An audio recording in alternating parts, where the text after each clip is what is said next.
The new anti-aircraft rocket gun. Is it really a good idea to add something like this into the game? Today we're gonna take a look at the brand new gadget coming to Battlefield 1 along with the second half of Turning Tides DLC in the January of 2018. Initially I thought that the idea for the new gadget was scrapped, because it wasn't present in the most recent CTE builds that we got to test before Turning Tides was released. But apparently, as it turned out, the gadget actually made it back to the testing environment along with the new build, which included Heligoland map. And after playing with it for a while, I have to say that I don't see a point in adding this gadget into the game. And here is why. First of all, let's start from the basics and explain how this gadget works and how different it is compared to the AT rocket gun. Pretty much the only difference between the AA rocket gun and the AT rocket gun is that the AA rocket gun does not need a direct hit to damage a vehicle. You could say that it works similar to the stationary anti-aircraft because it deals damage by exploding close to the enemy aircraft. The main problem with this is that it takes no skill to use. As many of you guys know, I'm mainly an infantry player, but I still fly planes from time to time, and I happen to be quite decent at doing it, so I kind of get both perspectives on the same subject. I can easily relate to the guy standing on the ground, but I can also do that when it comes to the guy flying up in the air, destroying everyone. And now that you know that, well, here is the couple problems with the AA rocket gun. First and most importantly, hitboxes of planes are broken in this game, and they've also been broken in Battlefield 4, Battlefield 3, so it's not something special. You can see it when you shoot a plane with the tank that sometimes you will miss the plane, but it still will get destroyed and you will get kills, points for destroying a vehicle and all of that, even though your shell missed the plane. If you're not the type of guy who likes to be an anti-aircraft in tank, well, you can just see it on the frag movies. Tons of like best plays videos or just simply frag movies montages. You can see guys taking out planes using tanks and they miss their shots and they still get registered. How does this work? But this isn't the actual problem yet. The real problem comes in a situation where both hitboxes are broken and you have a gun that doesn't even require you to directly hit the target in order to damage it. Currently it is incredibly easy to damage a plane, because all you have to do is just shoot in its general direction and that's it.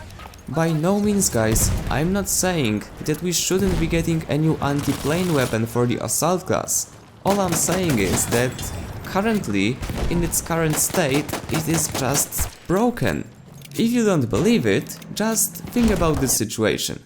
You are in a plane and you want to attack ground targets, for example infantry or tank, whatever. You are flying down. And there is one guy with the anti-aircraft rocket gun standing there. What does this guy do? Shoot into your general direction. Remember, he doesn't need to hit you.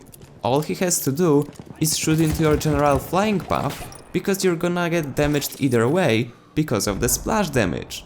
Let's assume this guy is either smart or watched someone else doing it on YouTube and shoots you in the general direction of your wings. He doesn't aim for the center mass, he aims for the wings. What happens then? Your wings get destroyed, or one wing gets destroyed, and you can't pull up, you can't turn, because you lose the maneuverability.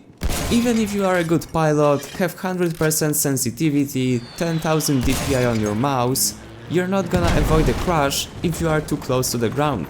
You're just not gonna make it, it's impossible to do. And you crash. Because of one guy with the anti-aircraft rocket gun. Imagine there is 10 of those guys standing and just waiting for you. How is this balanced? I remember that when Battlefield 1 was first announced, whole community was like, yay, we will not have lock-on weapons, it will actually take skill to take out vehicles or planes. But in the end nothing has changed, because yes, we don't have lock-on weapons, but instead DICE replaced those with weapons dealing splash damage. And in my not so humble opinion, this solution is even more casual. Why? Because the guy on the receiving side doesn't get notified and doesn't have a clue that this shot is actually coming at him. Sometimes you might see it, sometimes you might hear it, but in the majority of situations you won't be aware of it until you get hit. And then it's too late.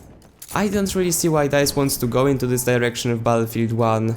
I know that planes versus infantry balance is just simply broken in this game, but still. Adding AA rocket gun will not make up for that. I think that instead of adding even more gadgets and making a game harder to balance properly, we should just get planes rebalanced and think about a better way of actually making them both fun to use, effective against infantry, and not broken as they are now. I know some of you DICE developers watch my videos, so take it as a feedback, not as a hate. I really want this game to be better. Anyway guys, that would be it for this video. As always, if you enjoyed, remember to leave a like, subscribe, and I see you on the battlefield!